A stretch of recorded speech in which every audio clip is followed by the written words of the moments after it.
lies will be exposed. Absolutely, and all lies will be exposed. We're going to start off today's episode a little bit different because we're going to be talking about Medicare for All and the ongoing crisis here in America. Now, this video caught my attention. It's got a couple of views on X, and it has to deal with the fact that, look, there is an ongoing and continuous anger towards the healthcare insurance industry. How many times have we seen loved ones suffer because of the, well, inhuman and barbaric practices from a lot of these people who are at the top? We all know the healthcare insurance industry has bought off our politicians. And this is a video. Unfortunately, it's very short because MSNBC, decided to cut off the words from Jason Chukwuma, who was speaking out about why there's an outpouring of anger and why the actions of Luigi is gaining praise and momentum. So let's go ahead and play this video because I actually have Jason on here as well. So Jason, before we play this video, can you please introduce yourself and tell us a little bit about who you are and overall why the crisis of Medicare, this healthcare crisis is important to you before we play this video? Yeah, hi, Kip, and thanks for having me on, and thank you for properly attributing the video to me, which is more than MSNBC did for me, although I'm happy that my video got out there and people are seeing it, and it's part of a larger conversation, both about what we need to do about our healthcare system, but really a broader conversation I think the Democratic Party needs to have in light of the election to think about how they lost the plot so substantially with so many Americans that they like to think they represent as the party of the middle class or the party of the working class. I myself am currently a student at Harvard Law School, but deep interest in politics, and I've been building a platform on TikTok and speaking out on certain political issues, particularly in trying to offer guidance to the left and how we sort of recapture the center, like recapture the political discourse from the right, because I believe that the people currently in charge of the Democratic Party have sleptwalked the country, the party and the country, into a disaster. If we don't start to radically rethink how we're messaging, not just what we're messaging, but also the substantive policies we're backing, I think we really are in danger of losing the future to a extreme political movement that nobody really wants, even if they think they do right now. Okay. All right. So let's go ahead and play this video. Now, again, corporate media only seem to play a few snippets of it because then they bring row your boat, row Kana. So let's play this video. I am still watching the reactions of establishment Democratic politicians to this United Healthcare assassination and increasingly realize why we lost the election. I mean, just the totally missing the moment, missing the point, repeating all these empty platitudes like violence is never the answer. And instead of responding to all of the outpouring of sympathy and cynicism and outrage, not towards the shooter, but to our healthcare system, Democrats spend no time speaking or even trying to understand what is the rage and dissatisfaction that drives ordinary people to support a cold-blooded murderer. Well, not only none of the problems get solved, but all of them get actively worse. And that the only place to channel the rage is through the right's alternative, the right's presentation of an anti-establishment candidate in Donald Trump, who will not solve any of the problems that people care about, but is the last protest vote that people have to register their disdain and contempt for a broken system. As long as Democrats are seen widely to be the party that is the spokesperson for the system most Americans despise, and that events like this just allow that reality to burst forth to the surface in a dramatic way, we will never recapture the political discourse from the right. Joining us now, Congressman Ro Khanna of California. Congressman, thanks for being here. I just react to what that young man was saying about the system and about the rage that is being expressed online and the lack of acknowledgement to why people are so angry. Katie, it's possible to have two thoughts. One, that murder and taking human life is wrong, that we can have sympathy for a father of two sons, and also to have a thought that being denied health care, as repeatedly happens in this country, for cancer treatment, for heart disease, for diabetes, is causing great anger, justified anger around America. and that we need to fix that broken healthcare system. So we're going to pause here. So I just want to at least play that, at least for a good portion for our viewing audience. But for everybody that was watching, Jason, could you please elaborate just a little bit more about what was being missed in that video? Because obviously corporate media will take out snippets, some high points, but I would like for you to elaborate just a little bit more. Yeah, of course.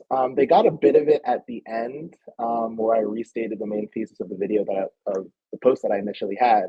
But I was tying it to healthcare. But the main point, and that's why it referred back to the election as well, was that the Democrats largely have an image of being the spokespeople for the current system, for the status quo as it is. And look, every time we have these moments of national reckoning and crisis, instead of taking a bold action to actually meet the people where they are, I mean, at a minimum, even articulating and being able to genuinely sympathize with the pain and anger that people feel, even before you get to the actual policy solutions, immediately Democrats get into the self-defensive posture where they start to push back on the public sentiment and almost try and justify why things are the way that they are. And I connected this to a few other ideas, but you already gave a little bit of a snippet of it. We were talking backstage about, the Pod Save America bros and how they're trying to retroactively make Obamacare seem like it was this really radical gesture. It's like, okay, there may be arguments you can make to talk about how much of a legislative achievement it was to get Obamacare, but at the end of the day, if you spend all this time and trouble getting this bill passed, and so many Americans across the political spectrum still despise our healthcare system so much that they would support, like I said in the video, a cold-blooded killer, just admit that the mission was not accomplished. It was failed, rather than trying to retroactively justify either why you guys did all that you could or why people aren't really seeing it the way that they should. It's in the same way when voters were telling Biden throughout this campaign that, inflation is bad, the economy is bad, and they just kept trying to throw macroeconomic data from the Federal Reserve of St. Louis and stuff to say, actually, unemployment's actually going down, and these are all the reasons why your economic reality isn't real. For the first part, not being able to sympathize with that pain, but more importantly, trying to justify the current system that exists far more than Republicans. So Republicans have taken a total turn away from this. Like, Trump represents a lot of things, but what I focus on in that video and in subsequent videos, recent videos that I had made, is that at the very least, let's think about how he came to power in 2016. The first order of business for him was to take on the Republican Party establishment and be like, you guys are losers, you guys failed, you guys have no credibility anymore. Therefore, we need someone like me, we need an outsider, we need an anti-establishment figure to come in and shake things up. Obviously, Trump is not actually anti-establishment. We know that he's, owned by the same banks and corporate interests and is even more sold out to them, and is even more unethical in his dealings with them. But he made a really important rhetorical move of building credibility with the American people by being unafraid to totally lambaste, criticize, and reject a status quo that a lot of people have rejected. And Democrats have been on the total wrong side of that battle line. I mean, even just look at the two recent Democratic presidential campaigns, both Joe Biden and Kamala Harris. Even when they try and promise change around the edges, the real core of their message and the real problem with their, I would say, almost fetishizing Donald Trump as like the sole locus of all of our problems, is that they almost, and more explicitly, like in Joe Biden, wanted to go back to the status quo pre-Trump. They made it seem like if we could just turn back the page to this before this crazy era of politics, things would be better, not realizing that it was the status quo pre-Trump that got us to Trump. It's like, we need new ideas to take us forward, which is why when I was talking about Obamacare in some of my other videos, I criticized it so much, particularly coming from someone like Barack Obama, who ran on hope and change, who ran on creating this new path forward in politics. To go back to a recycled version of the healthcare plan the Clintons tried and failed in the 1990s, that is not the aspirational leadership that people voted for when they put you in office. Barack Obama, by the way, got the largest electoral mandate of any president in the 21st century. And with that, they, based off this healthcare shooting, we see how much they did to actually change the sentiments people have about, does government work for them? Can government work for them? And instead, we're now seeing this new Republican administration coming in, getting one of the thinnest margins and claiming a wide electoral mandate. And now they're planning to fundamentally restructure the federal government in their image. So we've seen what the right is able to do when they get behind their own ideology, when they get behind their messaging, and importantly, how, despite the fact that the policies they want to pass are totally against the interests of the vast majority of the American people, they're able to get many of them to agree with them because at the very least, they're able to speak to the reality that most people live in, that their government doesn't work for them, that the system is rigged, the system is broken and fundamentally sick.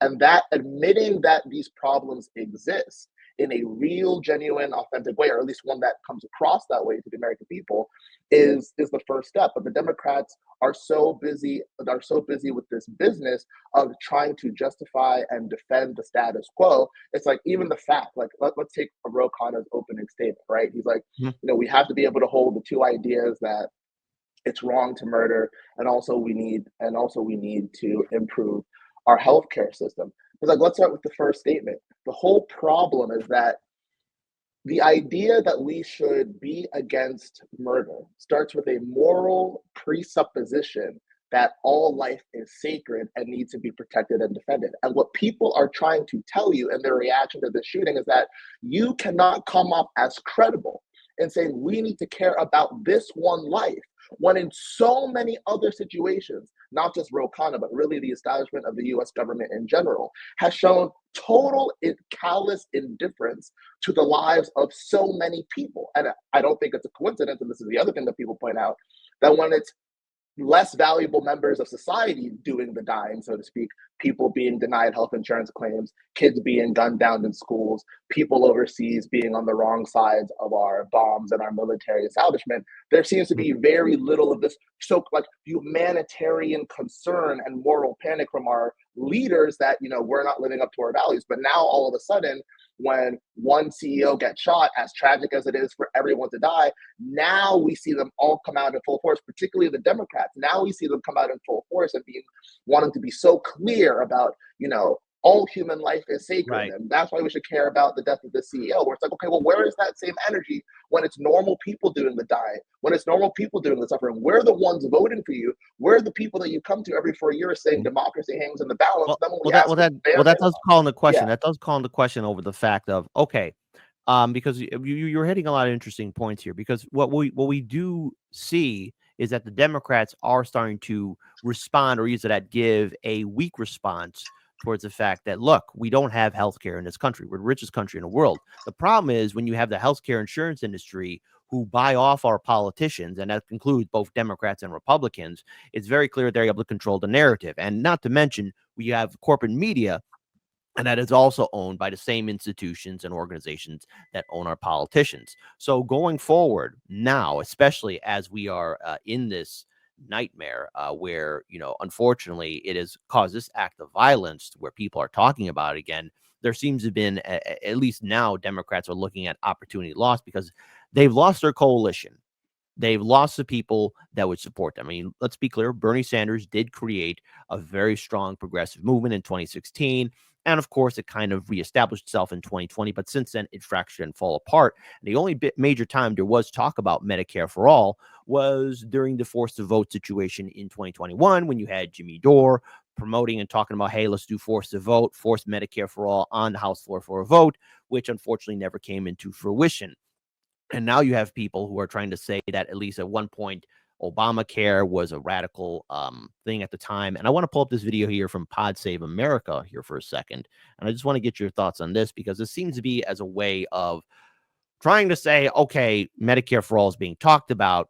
There were opportunities lost. And I want to give a huge shout again to Case Study QB. It's just for context. Pod Save America saying Democrats need to be bolder on their policy on healthcare and not protect the status quo. Then they say Obamacare was radical for its time and for their path forward. Democrats need to do something between Obamacare 2.0 and Medicare for all, which, if we look at Obamacare, it is something that came from the Heritage Foundation, which also went by the name of Romney Care. So let's go ahead and play this video. It's an anti-institutionalist movement. That's right. And Trump weaponize that in a very cynical and dangerous way. And as Democrats think about our path forward, we have to recognize the moment in which we are existing. It can't be a moment in which we are defending institutions, that we are the protectors of the status quo. It has to be, and I think the reaction here should suggest to us that we need to be bolder in our messaging, bolder in our response, bolder in our policy prescriptions to speak to that moment. Because if we don't, these are the moments in which historically demagogues and authoritarians have taken power.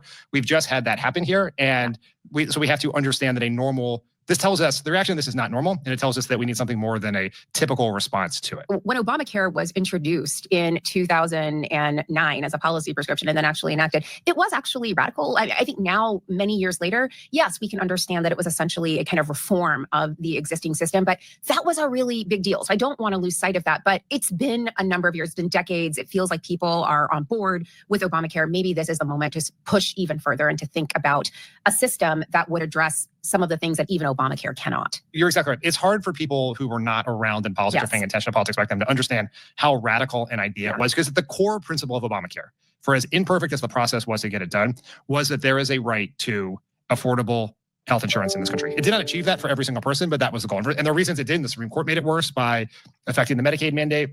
Republican governors made it worse by refusing Medicaid expansion in their states. There were problems in how the law was written. That's problems in the implementation of it. But it changed the conversation. And now the question is what comes next? And I hope that as a party, Democrats engage in that in a bold way. And it's not as simple. Okay, that's not how it works, because the Democrats have made it very clear how they feel about Medicare for all. And last I checked, I did not see the Democrats enacting or engaging in any form of Medicare for all. So when you were bringing up the fact of how it's impossible for Americans to make ends meet, and also for the fact that, look, the healthcare insurance industry is profiting off of us. As somebody who's out there, posting stuff on social media, giving your thoughts and analysis on our overall healthcare crisis, I mean, is reacting to the Democrats, or is it at hoping that the Democrats will do something for us somewhere down the road, or is it at anticipation for 2026, which will be the midterm election cycle? I want to get your thoughts on overall. Will the Democrats, and obviously I think we all know the answer to that, the answer is no, but will the Democrats be more engaged in speaking to Medicare for all when they seem to be going back to their old playbook of Obama 2.0? Well, let me put it this way. One of the things I was telling my friends in the lead up to this, I guess I was saying two things about this election in the lead up to it. I said, one, on November 5th, one way or another, we're going to learn a lot about the country that we live in. And I said, two, that in the worst case scenario, if Trump is reelected, at least the only good thing that will come out of that will be the dismantling of the Democratic Party as we have come to know it. Because right now it is an impediment to progress. Because when you have a two-party system in this country, and one is already basically taken over by a fascist cult, that means, and the reason why I sound and tend to be harsher on the Democrats in a lot of my videos is that as the quote-unquote adults in the room, they are the only safety valve we currently have in our system if we don't want to go down a right-wing authoritarian path. So when I see the Democrats, because of their complicity in the status quo and a lot of the systems of corporate power that have the stranglehold on our system, when I see, because of that, they are now becoming an impediment to a more progressive America where we are not as vulnerable to being taken over by fascist demagogues. I really feel the need to sound the alarm on that. And although I think in the long run it will be true that the crisis in credibility of the Democratic Party will now experience because of this election loss will manifest, it's not exactly happening as quickly or speedily as I thought it would.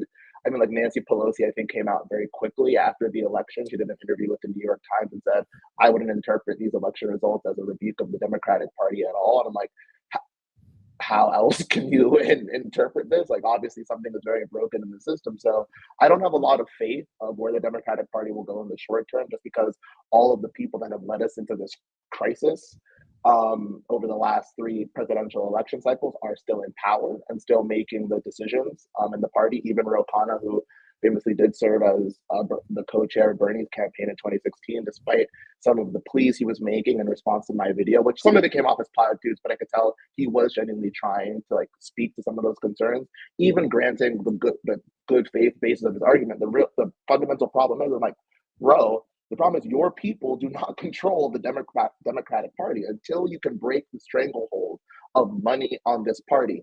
Everything else that we're talking about is totally irrelevant. So we can try, like I said earlier, we can try and herald Obamacare as like this great change, but the reality is it didn't do the job. You still, even after all of the struggle of getting Obamacare passed, you still have 20 to 30 million people uninsured.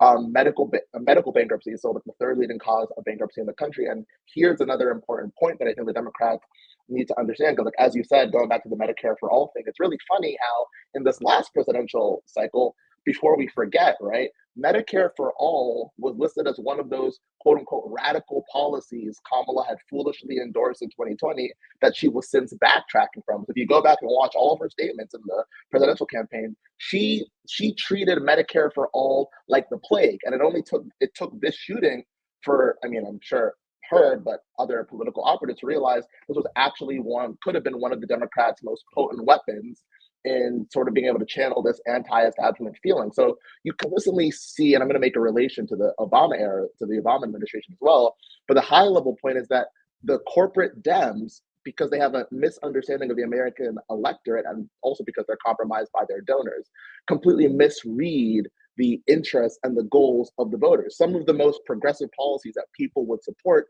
they sort of back away from in this effort to appear moderate. And that goes to like the sort of anti-establishment moment that we're in. People don't really want moderation. Look at Donald Trump. He is a very radical political figure that has totally reshaped our political culture. And that is because, and in a lot of ways, Obama's campaign, although coming from a very different angle and very different in tone, his 2008 campaign was equally radical. The last 20 years or so of our politics can really be defined as people searching for this radical alternative to politics as usual. So when Democrats then get into office, when people want this change and then they try and run to the center, thinking that it's the smart political move, they are burning so much political capital. Because like I'm sure when Obama came in, he thought doing something short of Medicare for all would be the compromise position that would maintain his political capital and keep the boat steady in Washington. What happened instead? They called him a Marxist and a socialist anyway. The Republicans pushed massive resistance to his presidency, and he lost his massive congressional majority after 2 years and never regained it. In the same way, Harris tries to run as a moderate, and then she's shocked when, in doing so, she loses the popular vote and loses the swing states that Biden won in 2020. And they're still calling her, communist Kamala. So it's like they are going to smear you as being too progressive or too left either way. So whatever credibility or reputation you're trying to preserve by running to the center, one, it's mistaken because that's not going to change the Republican smear campaign that's going to be leveled at you. And two, more importantly, the things that you are running away from could be your most potent political weapons in actually being able to reach voters where they're at and articulate their concerns and regain credibility, which is the most important thing in this era of supreme distrust of every established institution that people think are out of touch and don't represent their interests. Okay, so now as we go forward, though, it's very clear that we're seeing people even respond in a way that's, I would say, hypercharged because of the losses I guess so many of us have felt. I mean, we've all know someone or been through a situation where the healthcare insurance industry said to people, we can't cover you, we can't take care of you. And when this was brought up, especially I think more so in 2016, because there was 2020, but I have my own opinions about the 2020 Bernie Sanders campaign and overall Democratic primary that was taking place, especially as was at the height of a pandemic. And you would think that more talk of Medicare for all would be going on then, but in 2016 it seemed to have inspired and hit a spark, and now we could be seeing that spark being hit again because of how people across the political spectrum are responding to it. So I want to ask you, are you familiar in any form of state ballot initiatives and what New York Healthcare Act is? Because that's a talk of getting Medicare for all at the state level. Are you familiar with that? I haven't kept up with the most recent updates at the state level, but of course we've already seen, like Romney Care was literally done for the first time at the state level in Massachusetts when Mitt Romney was the governor of Massachusetts. So we've seen state leaders take bold initiatives on healthcare before. And I think if the alternative is nothing, I think that would certainly be the best path forward in the short run. I'm just increasingly convinced that with the scale and the complexity of the problems that we have today, they really require national solutions to be effective. Like, great if you're a resident of New York or a California, a state with the population and the tax base to be able to support a program like Medicare for all. But if what we're really trying to do is increase healthcare outcomes for all the people in the United States, I don't think just leading with like, let's start there. But I Mm. definitely don't think it's going to be sufficient and really meeting the needs of the American people. And again, even when we go to the state and federal level, even when it's easier to get organized political action to solve social problems, at the end of the day, you still have this beast of money, corporate money, big money influence in politics at every level, which really, if we don't deal with that in a fundamental way, not just on healthcare, really on every issue that matters to the American people, we're never really going to see a major improvement with it. Like I solidly believe, even if Joe Biden and the Democrats not just won this election, but also won Congress, and let's say the shooting still happened and there was all the support for Medicare for all, I really believe that they would all get sworn in and within 2 years find a reason not to do anything on healthcare. And someone would be the fall guy that either blame the new Joe Manchin or they would blame the filibuster. They would find some boogeyman to explain why they didn't do the thing that Americans have been asking them to do for over a decade. And the problem will remain unsolved. So we'll see what ends up happening at the state level with those initiatives. I'm optimistic, but I think like Obamacare, they will be insufficient to actually, ameliorate and alleviate the real anger and contempt people have for our healthcare system. Now, one other situation here I want to bring up because there's always a personal aspect. I've known a few people who have struggled with the healthcare insurance industry, and I know that, we've all heard those stories. But as we look at a new generation of young people to step up to continue to fight for Medicare for all. And I'm looking at your TikTok account too, because you did ask me to at least share this because you do talk about Medicare for all, and you talk about the issues and especially how MSNBC highlighted you speaking out. But why does this also hit close to home to you? Why is this important? Because there's always a reason why people are speaking out. It's just not because one day people choose to wake up and talk about a significant issue like healthcare in the United States. Why is this so important to you? Well, yeah, like you said, I've had a lot of, friends and family members who have had really negative experiences with the healthcare system. So, of course, through them, I also feel like I have been impacted, impacted by how crappy our healthcare system is. And I also have had really negative experiences with the healthcare system myself. That awkward period being in between jobs when you don't have coverage and you're afraid to go get checkups, everything just feels too expensive. So like you're actively deterred from seeking medical services, which is sort of like it's a crazy concept in general, but it starts becoming unconscionable when you realize and really think about the fact that we live in the wealthiest society in the history of the world already. People are celebrating Elon Musk becoming the first person to have like $400 billion of wealth. And there was a post about all the crazy things you could do about that. So it becomes kind of grotesque when you think about the sort of inequality that exists and the sort of difficulty average people are having. But like I said, for me, this all connects up to the broader political issues and the broader transformation our political system is undergoing. And what I've been trying to do on my TikTok channel is really trying to both prepare people for what's coming with this next presidential administration, and as best as I can, really speaking out on the issues that I think matter because, even though a lot of people did not really believe it, hearing it from Biden and Kamala Harris and the Democratic Party because of the credibility issues that we had talked about, I still really I believed and still believe independently that all the things that were said about Trump being a threat to democracy are really true. And I think every day that passes, every news update that I see only reinforces how extreme this next presidential administration is going to be, how radical it's going to be, and how we're going to be living with the consequences of this administration, frankly, for decades. It's going to reshape the political order. And although it's terrible and heartbreaking to think about the people that will suffer in a myriad of ways because of the choices that we've made collectively as a country, I also believe for the same reasons, because of how extreme this moment is, it also represents an unprecedented opportunity to really think about what comes next. How do we get ourselves out of this crisis and create a foundation to make sure that we don't repeat these same mistakes in the future by creating a society that we really should have by now, in a country I would. dedicated to the principles of freedom and equality, and also with the material resources to Mhm. make that country a reality.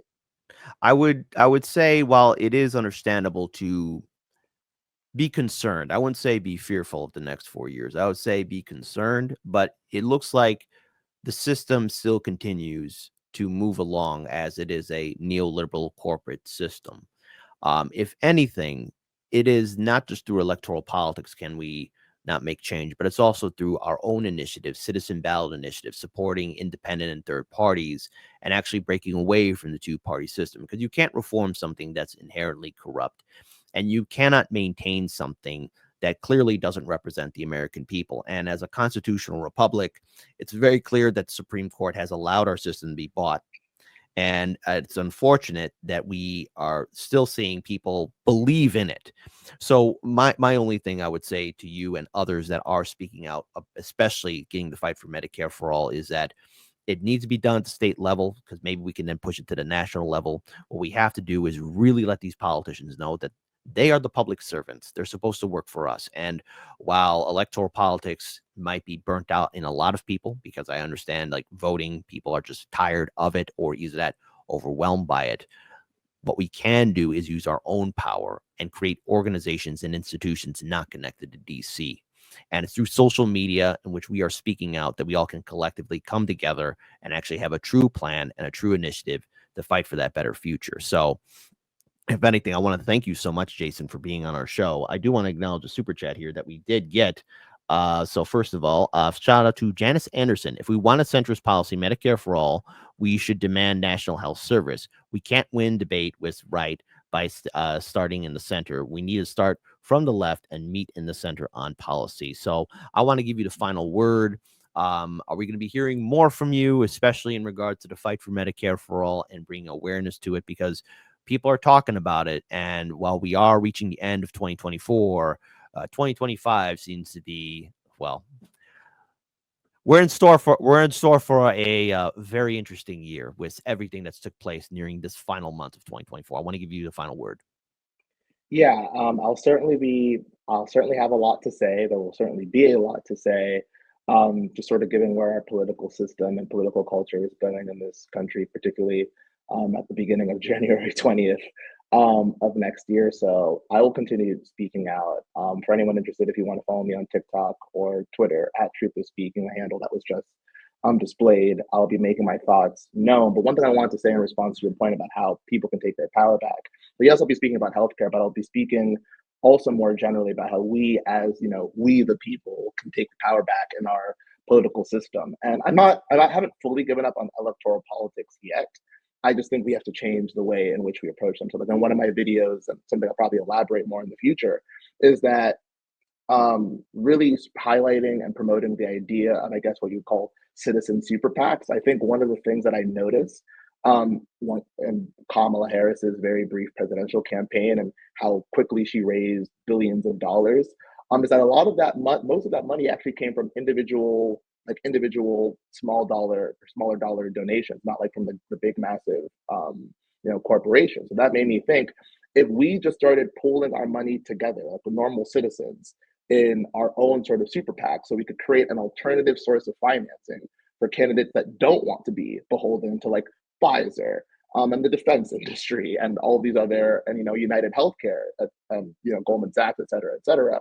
We have to start thinking about how can we act collectively, pool our resources together, use our own voices in order to create alternatives, not just for spaces of action, like where we can make our voices heard, but where we can also have more agency in choosing a slate of representatives that actually represent us. They don't have to go beg Wall Street for money if they want to go become a congressman or want to become a senator, or God help us, maybe want to become president. So I think it's how do we start building those organizations now? And I think, to your point, probably a lot of the innovation there is going to happen at the state and local level before it becomes federal. But like, again, I think this is the time to be thinking about what sort of opportunities present themselves and what have we not tried before that we could potentially employ this time around. All right. That's a great note to end it on. Jason, thank you so much for taking time out of your day to join us. We're going to be continuing on with the rest of our main show. So everyone tuning in, please be sure to at least follow along with Jason and his work. We'll be posting all of his social media links. That way, when this video is clipped, all of you can follow him. And all the best to you, Jason. And we're glad that at least you'll be able to speak your piece. And, now more than ever, let us fight for that better future. So let's continue on the rest of our main show. Amen. We're going to take a quick short break, but thank you, Jason. And you want to say one other thing? Go ahead. I was gonna say thanks so much for having me, and thanks for everyone who tuned in at home. And yeah, hope to continue the conversation in the future. All right. All the best. Take care.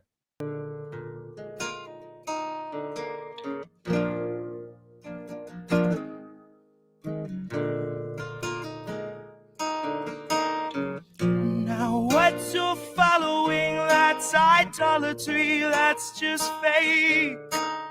And all that wallowing that you tolerate, that's not faith. The kings of colony watched autonomy make our graves. The kings of colony know no policy, only rape. Now once you fall asleep, it won't bother you what they say. But the kings of colony, while they slaughter, they still complain. We say, please color me, still too solemnly, still too plain. All hail economy, praise the pharmacy, seas in flames. They're buying up Hawaii, and the smoke's not even cleared. Those vultures smelled the fire and an enterprise appeared. Investment opportunities were melted down, communities leave vacant space BlackRock has been lusting for years. The council meets in private and they don't discuss survivors. Concerns among construction groups are all Lahaina hears. They'll wander through your city with this mocking sword of pity next to Oprah and her camera crew who tore the Trail of Tears, where footage flows as freely as the stream of liquid steel and the pools of pure aluminum that trickle down your wheels. And Biden's here to say he knows exactly how it feels, cause he had a kitchen fire once and had to miss a meal. And people still believe that piece of shit deserves your vote, like he's not why supplies are being smuggled in by boat, like he's not why our citizens were forced to stay and roast. And he can't unfreeze your funding, folks, cause Azov needs it most. I'll bet my every dollar Biden watched it with a smile.